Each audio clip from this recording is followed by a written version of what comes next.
Welcome to Widow Too Soon. This is Michelle Bader Ebersole. I am excited to be back for my bonus episode. I'm trying to do 2 episodes a week. I haven't been super consistent, but I'm going to get on that schedule so that you should get new episodes every Tuesday and Thursday.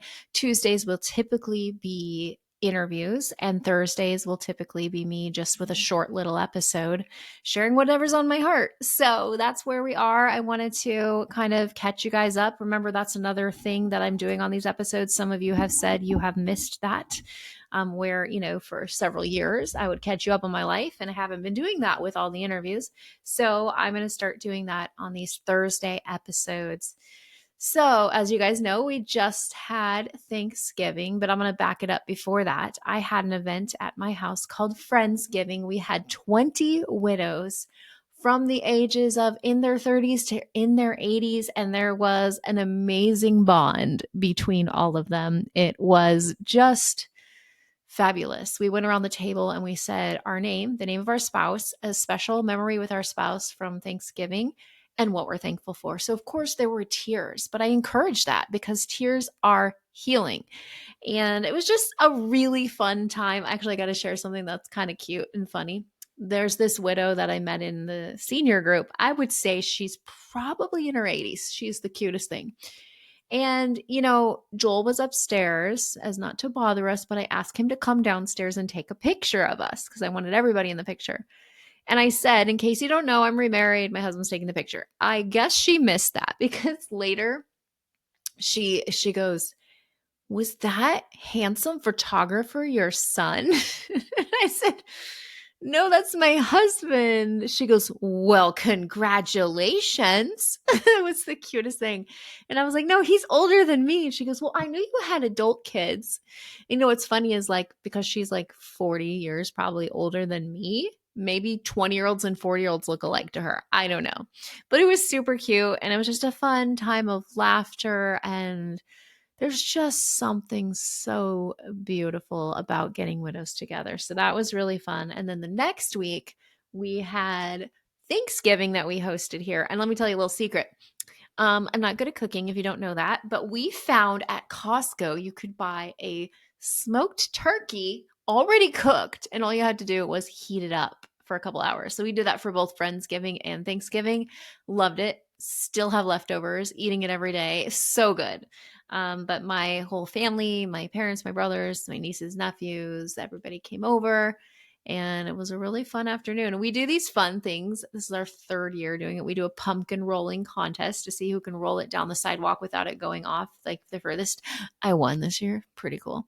And then we do a pumpkin seed spitting contest. I did not win that one, but it was a lot of fun. And I don't know. I love just being with my family. I don't grieve as much on the holidays as I used to.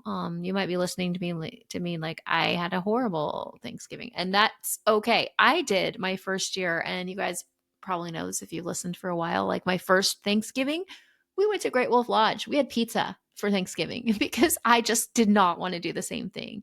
So you might be in that place, but yeah, it was just a really fun time. Then the day after Thanksgiving, we went and cut down our tree. Now, that was always Luke's thing that he did, but we have changed the location of where we go. And now Peyton did most of it this year, my 17-year-old. And Joel did a little bit, but Peyton did most of it. So it was pretty fun going out and choosing the perfect tree. And every time we think we'd find one, Haley would be like, "No, that's not it." She's very picky about her Christmas tree. So we finally found the perfect one, came home, and none of the boys like to help decorate anymore. So Haley and I did it all. But we had a lot of fun. It looks beautiful. It's a tradition that was always important to Luke that I love so much. And I think that's why Haley always wants it to be like perfect because her dad wanted it to be perfect. I'm not quite sure, but she's very picky about her Christmas trees. But that was a lot of fun. I did have a grief day a couple days ago. So December 1st of 2002. Yeah, 2002. Luke and I were decorating. We were dating, and we were decorating his Christmas tree. And I bought these little snowman ornaments, and one said Luke and one said Michelle. And he's like, "Hey, why don't you get the ornaments?" And I turned around, and there was a ring hanging from the Michelle ornament. And then he took the ring, got down on one knee, and asked me to marry him. And we danced to the song Santa Baby because that was what was playing. So every time I decorate the tree, even this year, I was like, have I ever told you the story? And Haley's like, yes, yes, you have. So December 1st, which was a couple days ago, I honestly I hadn't forgotten, but I hadn't thought about it. And then on my Facebook memories, it popped up a picture I posted last year. And I was like, oh my goodness. And I had some grief. I cried a little bit. I thought about Luke. I listened to a little bit of our song. And I let myself feel that grief wave, which is actually what we're going to be talking about today. We're going to be talking about grief waves and also grounding, which is kind of a new concept to me, but I think it's really great. So, anyways, I had a little grief.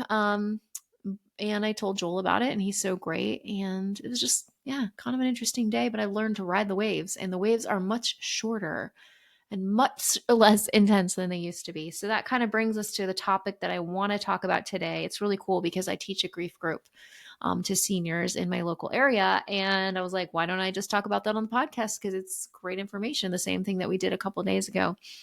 So, as you guys know, if you've been listening to my podcast for any amount of time, grief comes in waves, not stages. Okay. If this is new to you, let me give you some grief education. Education.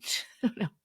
You know what's funny? Like, I'm so much more relaxed in myself when I'm on the podcast by myself, which I don't do it as often, but I'm hoping to do it every week. So you'll get the real me every week. I mean, I'm the real me when I'm interviewing people. I just hold back a lot.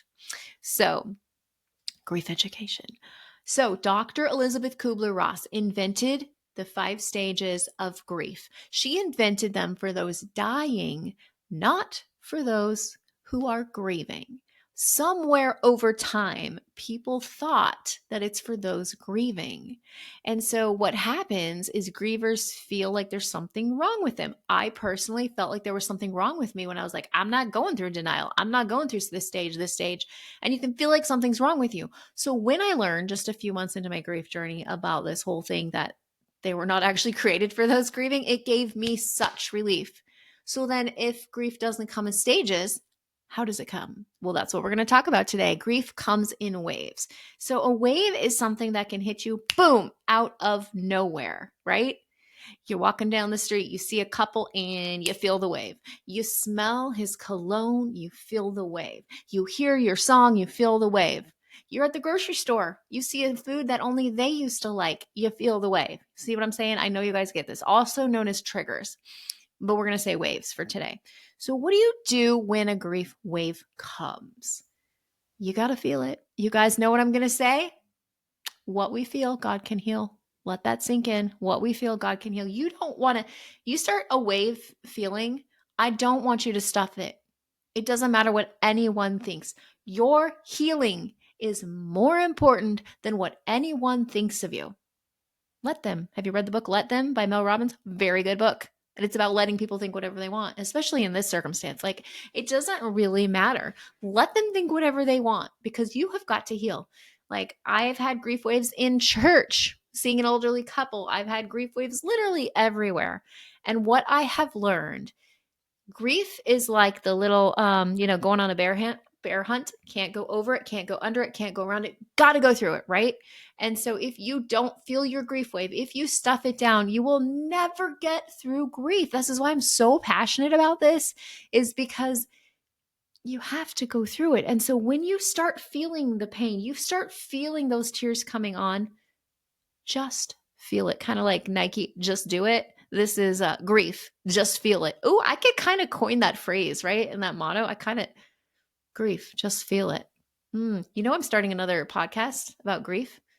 Maybe I was going to call it grief goals, but I kind of like grief, just feel it. Ooh, I'm going to think about that one. I will get back to you. That will be launching at the beginning of 2026. Okay. So you want to feel the wave. Okay. Now, you want to feel the wave, but you do not want to get stuck and thrown out to sea with the wave where you can't get back. So what the next step is, what we're going to talk about, is called grounding. Now, grounding is how you bring yourself back to reality. Now, I had heard a little bit about this. I once had a counselor, Michelle LaCroix, if you look back at other episodes a long time ago, she talked a little bit about this. But I've since learned a lot more about what grounding is. It's like basically a way of getting your nervous system to remember where you're at. And so that you don't go into this full blown, you're out to sea, you can't get back from this wave. So I'm going to teach you how to do that. So first of all, you've got to feel the wave. But if it's like lasting a really long time or you're feeling like overwhelmed, like I can't survive. Okay, you want to take some steps. So I'm going to teach you a little bit about grounding techniques. There's several of them. I'm going to read them to you, and then I'm going to talk about what I personally like the best. So grounding can help you if you're just having anxiety, you can't think clearly, you're panicking, you're feeling disconnected. These are some things that you'd want to do. You'd want to ground so that you can relax the body, slow your heart rate, help you feel safe. Grounding is not pretending everything's okay or ignoring your feelings or pushing away the grief. It's just helping you to not be swept away by that wave. So here's one. We actually did this at my last grief group, deep breathing. So one of the girls, she said that she learned it this way. Smell the roses, like breathe in the roses, blow out the candles. So that's going to help you to remember to breathe with your nose first and breathe out with your mouth. So you're going to inhale for 4 with your nose. You hold for 2, exhale for 6. So let's try it together. Inhale for 4, hold for 2, exhale for 6 out of your mouth. I can't really do it while I'm talking, but just try it. Like, it really does make you feel calmer. One more time. Inhale for 4, hold for 2, exhale for 6. It's pretty amazing, right? Like, it really does calm your nervous system. Okay, I like this one too. This is called the 5, 4, 3, 2, 1 sensory grounding. It helps bring you back to the moment. Okay, I'm going to name 5 things I can see. I can see the clouds. I can see the car. I can see the grass. I can see the leaves. I can see my cup right here. Like, 4 things I can touch. I can touch the floor. I can touch the desk. I can touch the microphone. I can, you get it. 3 things you can hear, 2 things you can smell, 1 thing you can taste. So this redirects the brain from emotional overwhelm to the present. All right, I like this one too. Cold water or temperature change. Just hold something cold. It could be a wet washcloth. It could be like a cold cup, or you could splash water on your hands or even on your face. I've done that before. So a sudden temperature change is going to change the panic centers in your brain. Okay, here's another one. Touch grounding. Place both feet let me talk. Press both feet firmly on the floor. Place your hand on your chest and breathe. Hold a small object. That's an object. Could be a smooth stone, tissue, bracelet, anything in front of you. And then you do your breathing. Same thing. I love that one. Counting backwards. Count backwards from 20, 19, 18. You know how it goes. That's a good one. Name and allow it. This is a wave. I can breathe through this moment. Or my personal favorite, this too shall pass. You could do that while you're doing your breathing. You could be thinking, this too shall pass, or saying it out loud. So those are some of the tactics. My personal favorite is the breathing and also saying this too shall pass. So I want you to try those techniques next time. Like, first feel the wave, but when you're feeling like this wave is taking you out to sea, I want you to try some of these techniques. They can be really, really helpful. So these are going to be short little episodes on Thursdays, but that's really what I wanted to share with you. I kind of want it to be just like a little tip to help get you through the week. So Tuesdays, you'll hear the stories, and Thursdays, you'll hear from me and hear a little tip. Also very exciting. Like I said, I am going to be launching another podcast, either Grief Goals or, what did I say? Grief, just feel it. I like Grief Goals better because I'm also writing a book called Grief Goals, not unlike Widow Goals. That's the other thing too. If your church, here's what I want you to do. Here's a little homework. Go to your church and say, how do we support widows in this church? And just listen. Most of them don't. So then say, can I send you a link that shows how we could support widows? Sure. Then what you're going to do is send them widowgoals.org/support program. I will have the link. I'm going to put it as the first link in the show notes. You can't miss it. Send that to them. And it has a video explaining the program, what it is. Even if you're like, well, there's no widow that wants to lead it. Guess what? I created a leader's guide. So it's a really easy Page 1, do this. Page 2, do this. Here's a memory prompt. Here's this. So even someone who's not widowed. Now, obviously, I think it's best to have someone widowed because we get it to lead it. But if there's no one in the church that's widowed that wants to do it, let's say you're a new baby widow and you can't do it yet. Anyone in the church can do it. And by the way, widows are mentioned 103 times in the Bible, yet so few churches have any support for widows.